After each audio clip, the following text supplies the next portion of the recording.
Мы где работаем с серебром, серебро чисто, 999 пробы, без никаких примесей.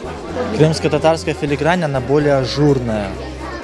Немаловажно еще тот факт, что вся работа от начала и до конца делается вручную.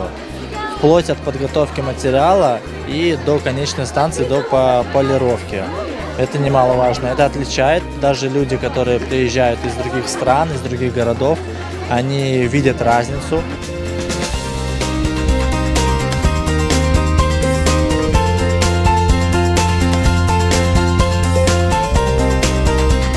Как говорится, терпением можно добиться всего, но все равно талант, немного, но должен присутствовать.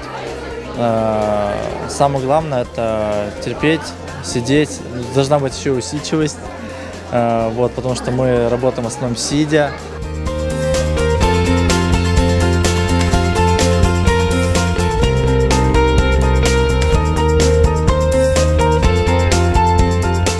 Когда я занимаюсь этим делом, работаю, прежде всего, я думаю о том, что этим делом занимались мои предки. Мне это дело очень нравится.